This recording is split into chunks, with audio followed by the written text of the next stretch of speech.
And we're live. We did Hi, it. everyone. Hi, everyone. Thank you for tuning into Barely Conscious and Streaming. I cannot believe this is the third week. And we are booked out until like June. It's kind of crazy.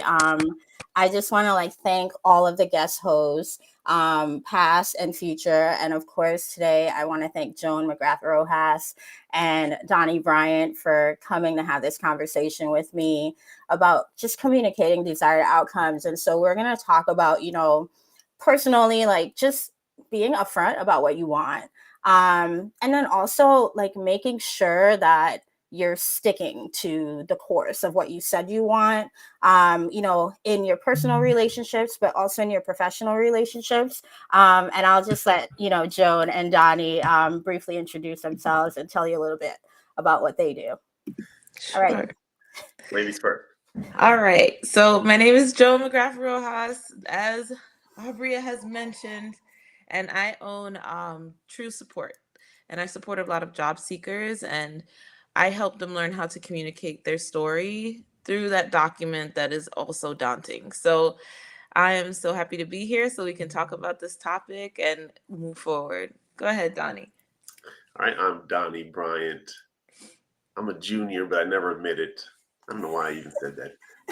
I'm a copywriter. Well, I do know why I said it, but none of y'all needed to hear it. I'm a copywriter, so I help people communicate their core differentiations and their benefits, so that they can attract and convert the people that they can really help, Mm-hmm. and hopefully repel the people that they don't want to deal with. So I'm excited about this conversation as well. We need to reject more people. That's the key takeaway I'm gonna tell y'all right now. We need to reject more people, and we can do that proactively with some To of this communication. communicate. Yeah. No, I think that's actually right, Donnie. So I grew up in a household, really an extended family of yes people. I mean, these people, like, I remember as a kid being like, wait, like in my head, I'm thinking, oh, this is a hard no. And the next thing I know, we're moving in somebody into our house. They're eating my food. They're drinking my juice. Now I got an adopted sister or brother that I never Mm-hmm. asked for, a cousin, um, because Mm-hmm. Mm-hmm. that was just like the lifestyle of my family. And on the one hand, like amazing because like to me I learned how to be a good human being and like actually care about people from a very young age, with a lot of confusion as to Boundaries. like so I'm gonna have to share my room with this person, like but it was, what was interesting was like I grew up in the Caribbean, so my grandmother was a pastor, and part of her ministry was rescuing people. And so like we ended up taking in mostly girl. I don't think she ever took in a man, actually. Mostly like I remember girls, like young girls, usually like pre-adolescent till like 18, where she'd just find out like somebody couldn't feed their kid or whatever, and Mm. now they were living with us. And like there were already like 13 like standing people in the house. So so it's one of those things where we were kind of like, yo, like now we gotta like split this stuff like 14 ways.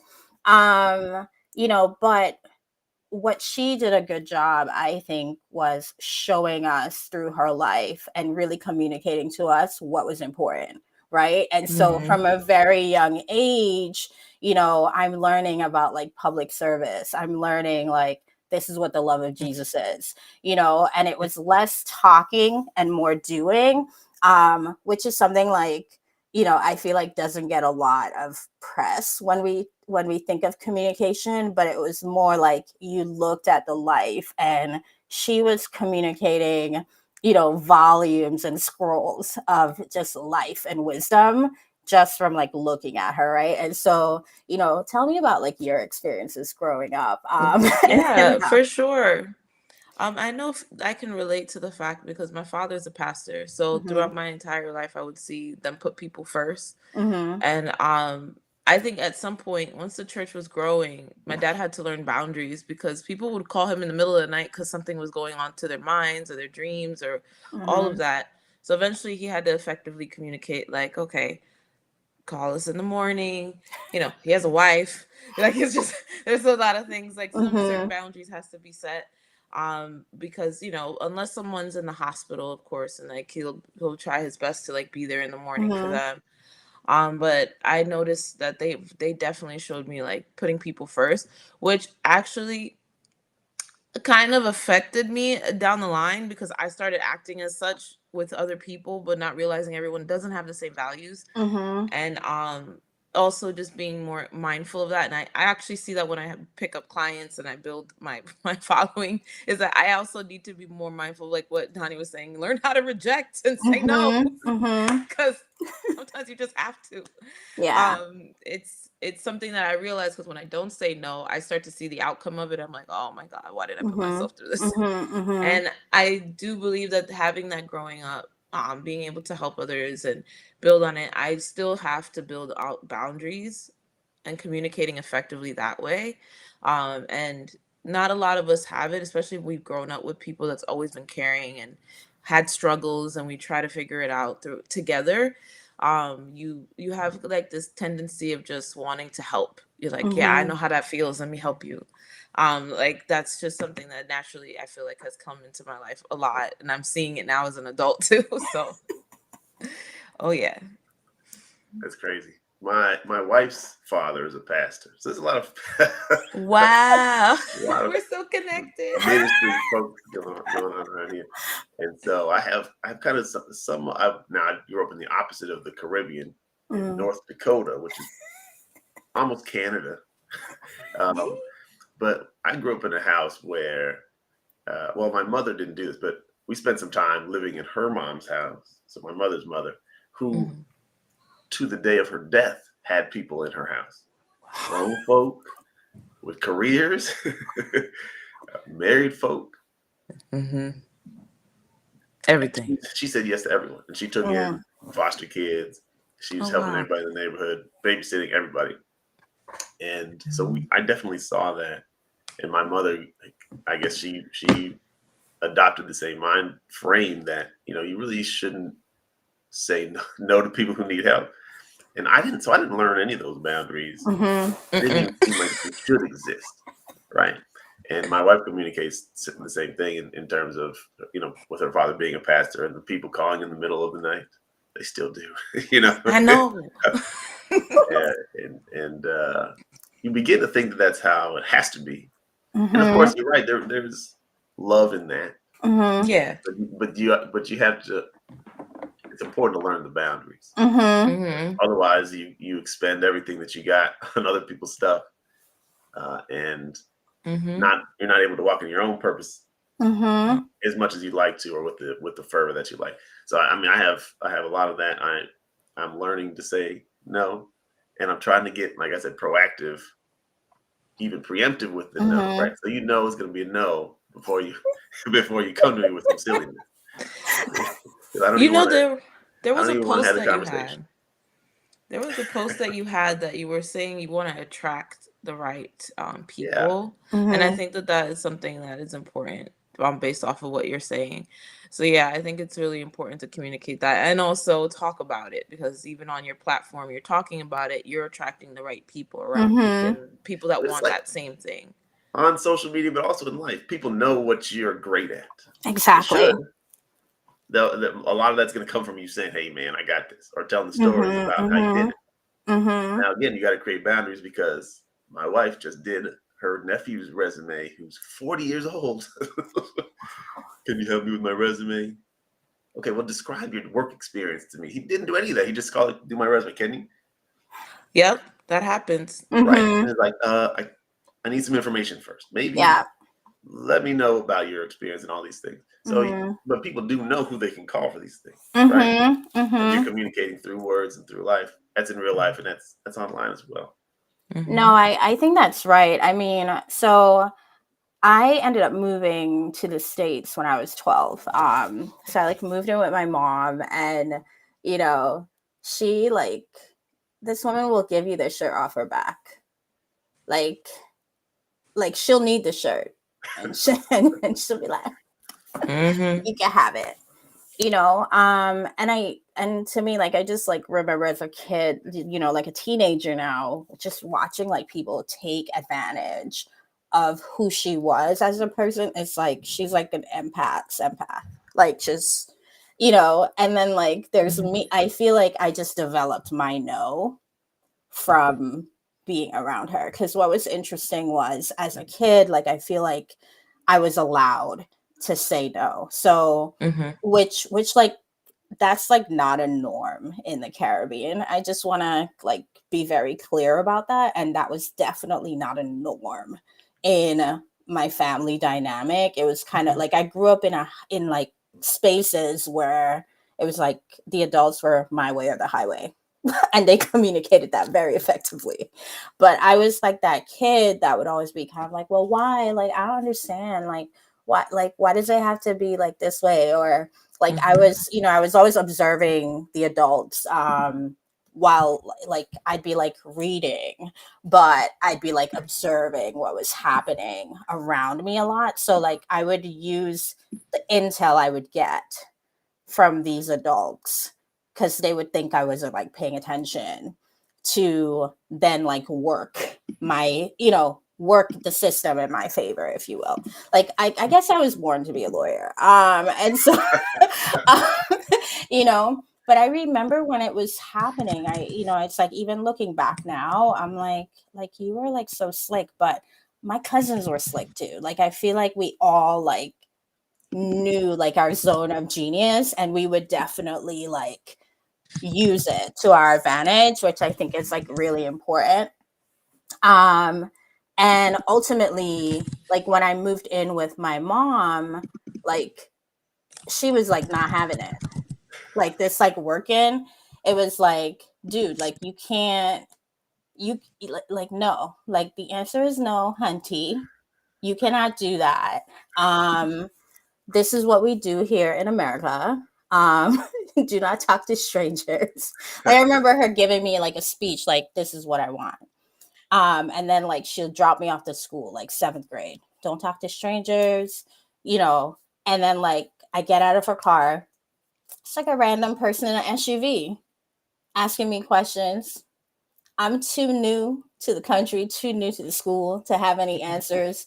But now I'm like having a whole conversation with that person, and my mom's like in her car, like my child's about to be snatched, and I just talked to her about about not talking to strangers, and like there are like so many instances of that. And so like for me, I think on the one hand, like I was saying no in these very kind of like, I never thought of it as like rebellious, but now I'm older. I'm like, wow, like, were you like as good of a like child as you think you were? And like, because like the adults think I am. Like the extended family has like fond memories of me being this like model kid, right? But then I like look back at moments where I'm like, were you though? Like, and how did you signal to them that you were a good kid, even if you weren't doing what they told you to do? Right. And so like, Yeah. and no, it's really bizarre. And ultimately, like, merit is what got me to get away. Like, to me, it was like, oh, she's smart, oh, she's doing well in school. So it's like, they let a lot of like things slide, because like, oh, she's doing well, like, and I wasn't like a rude kid. Like, like I would never like talk back. Like, I wasn't that kind of kid. I was the like, all right, I'm gonna let you rip kind of kid. Like, I would just look at you while you like reamed me. And then and then I would like give you a couple of hours of cool down. And then I'd like come to you and be like, when you said XYZ, that really hurt my feelings. Like, did you really mean that? And so now, like, you as an adult, like, now that you've like had your cooling off period, like you gotta deal with this child, like coming and trying, and so like I feel like I learned how to like just communicate my needs as a kid, which is like totally like as an adult, I feel like I run into a lot of adults who are afraid to communicate what they want. Um, and even after they communicate it, like if they get a little pushback, they're Yep. changing. They're like switching it up, like they're not like standing their ground, even if their request isn't necessarily, unreasonable. And so like in the workplace, especially Joan, like how do you see that like turning out, like even when you're like talking to your clients, like what are some of like the roadblocks Yeah. that like you've seen, and what kind Yes. of advice would you give to people who struggle to first like communicate exactly what they want, especially in those negotiations, right, for jobs, Yes. and then standing firm even when there's some pushback. Recently, because my client's starting with because you know how Google usually buys out certain companies, so he's working Mm-hmm. within a sector in Google, and he was interviewing, and then once he got to his third round, they asked him to do like a whole presentation, and they wanted information on like how he would sell the product, etc. And he's been doing this for 30 years. He felt like this was kind of almost like a entry level ask, because he's like, Mm-hmm. I've been doing this for so long. Why would I need to prove that? I've worked with Dell, I've worked with all of these companies, and I'm at director level. And I said you should give them pushback. Mm-hmm. If they really want you, they're going to hire you because you have Mm-hmm. the skill set. You've worked with this type of technology and cybersecurity. You have worked with military grade XYZ. So why would you need to have to do a presentation of how to do it? That means they're Mm-hmm. taking information from you. Because that's your skill set, that you Mm-hmm. know how to sell a product and generate millions of dollars. So he did give them pushback. He said that he like practiced before he spoke to them, and I think that that's also something people don't do often, is like preparing to speak. I think that you, Aubrey, you probably have that in your ingrained, especially since you have that lawyer blood all over. You just know how to do it. So people do need to learn how to practice and prep before they start to speak to others. And to see the outcome is that they were like, okay, no problem. They gave him another final round of interviews, and he got the job, and it starts Mm. in April. So it's like, yeah, like he didn't have to do that whole, like what he felt was an entry Right. level ask. Like Mm-hmm. he felt it in his body. He was just like, this is not for me. Like I'm not doing that. No. Like, why am I doing that? I've worked so Yeah. hard. And he is a man of color too. So I Mm-hmm. think that that also plays a role, that we feel like we have to constantly prove ourselves. Yeah. And my advice to anyone, no matter who you are, what you look like, what your sex is, stand on 2 feet and say how you feel, and Mm-hmm. prepared what you need to say if you have that opportunity. And if you don't, because sometimes you're in the moment, take a breath, because a lot of times immediately we speak right off of what we're thinking. But taking a pause actually shows a little bit of power when you're speaking to Mm-hmm. others. And I think that that's key. When we're thinking about the workplace as well, same thing. If your boss is talking to you and giving you all this list of things to do, and they're waiting for a response, giving that pause, kind of you hold the power in that moment, because you get to decide what do you want to do at that moment, and be able to communicate if you can take on all of those projects. Because sometimes we say yes and we forgot about the Mm-hmm. two things that we need to get done. So I think that that's key. Just being able to take a breath, prepare, and speak, and that's really all you need. Yeah, no, I think that's really important. That like preparation. And that's something like I actually learned that from my sister. Like I have an older sister. She's like 9 years older than me. And I call her like the super Christian in the family because like she knows the Bible like 18,000 ways. Um, she's an intercessor. She went to Bible college twice. Like Oh to wow. me, like if I need Jesus advice, I'm going to her. Like I don't care. I don't care about anybody else. And she's like virtually unknown, but like why I like value her, and like I will say her wisdom like spans beyond Christianity and Jesus. And but to me it's like I think about just some of it was like every time she learned something new. I remember as like, especially when I became an adolescent, like I learned something new to the point where I remember, I think I was like 20 and I was like, dude, like, can I just like live? Can I make a mistake? Like, can like, can I just be like a regular 20-year-old and not like, please. And, it's like really funny. And like, she just, in her mind was kind of like, no, like anything I know, like, and like, and I've like, I unfortunately like bombarded, I have a younger sister who's like 15 years younger than me. And like, I know my mom wanted to have a child for every generation. And we joke with her about that, because it's like, and we tell her like, no, you literally made like a freedom fighter for like each generation. Like, it's okay. Like, it's hilarious. But Tim, what was like really something that I learned from her early on with communication? One, it was like I had poor listening skills. And so like I was the type where, and like I think I've gotten better, but whenever like I think about certain conversations, even as recent as like last week, I'm like, oh, you should have listened more there. You were talking too much. So I like find myself like reminding myself to like listen to people and not cut them off. And I remember like she called me like a psychic listener.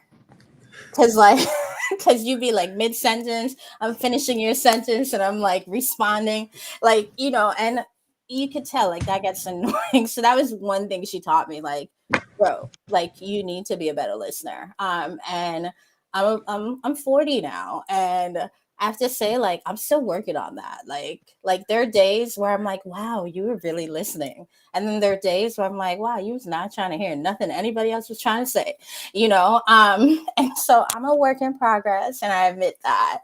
But the other thing that she taught me was preparing for scenarios. And so like they're just like things in my life that like once they pop off that I already know what I'm gonna say, right. Because like I've thought about it, like I've spent time reflecting, based on past experience. So I'm like, okay, the next time like I'm in a situation like this is my response, and like I'm not gonna like break from that, because the last time I broke from that response, that didn't work out for me, right. And like just sticking to the, just being like for example, my first job, I had somebody who was bullying me. It's funny looking back. I'm like, we didn't even like call it that back then. Right. But she was definitely bullying me. And what was crazy was like, she wasn't getting the reaction she wanted out of me. And I think part of it was like, although like that job paid me well, and I was like an assistant GM at the time, like at like a store. And so like at the time, like all I was thinking was, I need this money to pay for school, because I'm trying, like at the time, like I was pre-med, I was gonna be a doctor. So like in my mind, like this is not my end all be all, right?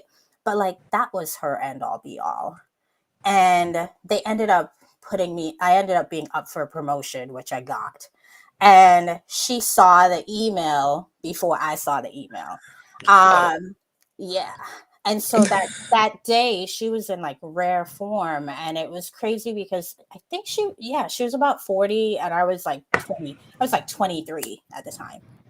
And I remember they told me, she basically said that I threatened to punch her in the face. Now, you guys see me right here. Like, do I seem like the type? No. And I was never the type. Like, I've always been of the vein that, I'm too cute to go to jail. Like, so like I'm not doing anything. I'm not doing anything that could potentially get me even in proximity of a jail. Okay. And and really it's like, I don't look at my skin. It's flawless. Like I've never been hit in the face. I'm done. Like I've never been punched in the face. I would like to keep it. No, I would like no. to keep it that way, right? And so, but like what happened was the boss at the time, he was a people pleaser. He was a yes guy. And so like because I think she had been with the company like 13 years and like I'd been with the company 4 years, but now I was going to be higher ranking than she was. Right. And so like he was like, "Oh, Abria, we're going to have to suspend you with pay because we have to investigate like what happened." Like they basically, although there was no record of me ever doing anything like this ever, like Oh, what an awful human being. And and so like so and I remember like in my bravado and my like, "Oh, I'm 23, I'm gonna be a doctor anyway, y'all basic," and that like in that was like the attitude. right. I No, just want to be honest that that's where my you didn't think attitude. about it in Like that way. I literally was like, "Yo, y'all could do that, but I'm not coming back here. I'm done with this place." And and even at that moment, I didn't know that I was already promoted. I had no idea that I was already promoted. And like 3 days after I basically like left that job, I got a call from like the regional manager because he was like trying to find me and couldn't find me because I had left and they basically didn't go through proper procedure with like that suspension and all of that. But because I was like so young and like, really like feeling myself. And I mean, like, I'm still feeling myself. I didn't care. Like, I remember telling them, like, and to me, like, when I look back at like who I was as like a 20-something-year-old, I'm like, I don't know why people expect me to be something else at this age.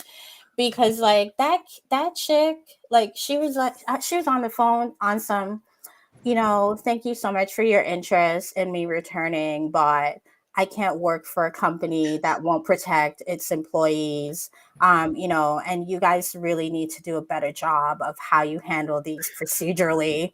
At 23. But also I had a whole second job because like I was, You're so like, I'm tired anyway. So and go so get my one paycheck. no, so it was really funny. And what was crazy was I was like working part-time at this other job. And I remember like quitting and like walking down the street because like the You're not job too was far. it was like literally 2 blocks away. It was in New York City. Yeah. And like so and they had been asking me to like do a supervisor role. And I was like, I was like, "Oh, I just want you guys to know that I no longer work at that other place. So like if you were serious, like I could totally be full-time like as of next week." And so like That's awesome. I was already set, right? And so obviously like it worked out for me, but I found out after the fact that I was gonna have my own store. I was gonna be a GM at 23 years old. Mhm. Wow. And I was gonna be making like 90,000 plus like stock options in like 2007, bro. Yeah. So I think that's yeah, and so because of that missed opportunity for me, like I look back on it as like, to me, I look at that as robbery. Like I actually look at it as like a robbery of potential destiny of earned income. And so I remember after that moment, like talking to my family about it and being like, "You know what?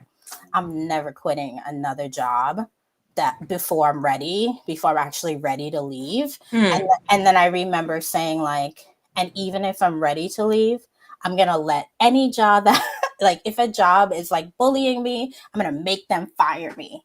And a few years later, I got so good at being fired, I had a place fire me 3 times in 1 week from the Oh same my job. God. What is going on?